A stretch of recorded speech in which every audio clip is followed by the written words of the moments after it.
When you open the Dimensions tool, these dimensions are displayed as such. We have an avatar here, which depicts a pictorial version of what the dimension will be about. The name of the dimension, in this case, worrying anxiety. And then there's a description of the actual dimension. It starts with the question, does the young person currently experience worry or anxiety, and how does this impact on their daily life? And then a description of what that means.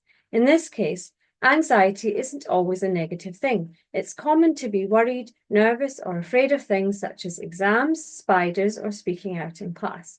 Young people, with or without appropriate or positive adult support, may be able to identify the triggers for their anxiety, know how to manage their anxiety, and what supports them.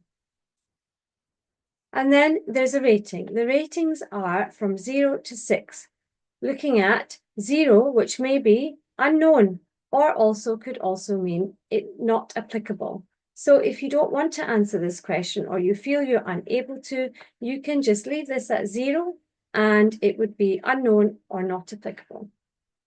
Or you can rate it 6, which is the furthest rating on the scale, and this indicates that further support would be beneficial for this particular dimension.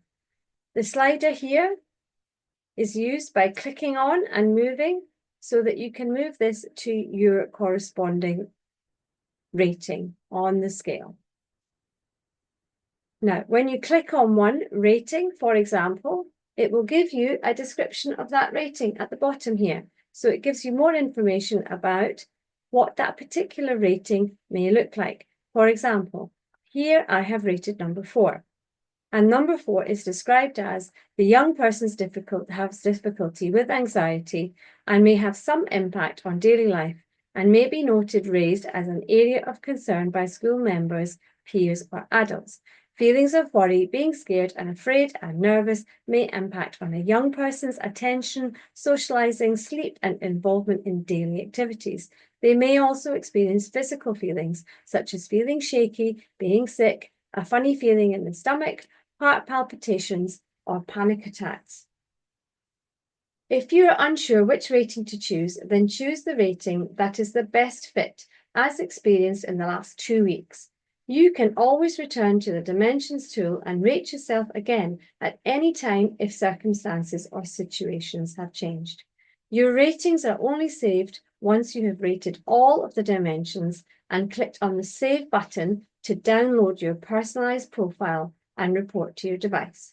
You will not be able to save unfinished and come back later to complete it. The number on the scale helps you to rate the level of support and or impact the person's differences has in that particular area, 1 being lower levels of difference and 6 being higher levels of difference or support needs. Once you've clicked and rated on that dimension, you can move on to the next dimension. Here, the next dimension is mood. Again, we have an avatar, we have the dimension itself, we have a question, and then we have a description of what this dimension is about.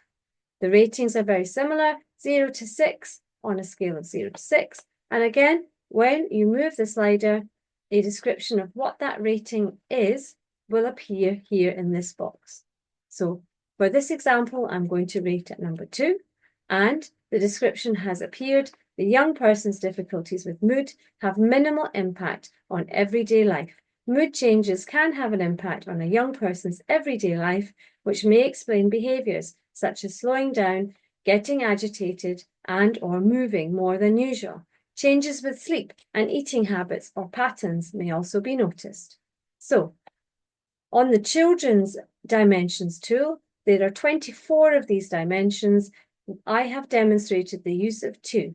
To move on to question 3, you would then place here and complete the ratings for each of the 24 dimensions. Find help for your health and well-being by visiting dimensions.covwalkpt.nhs.uk.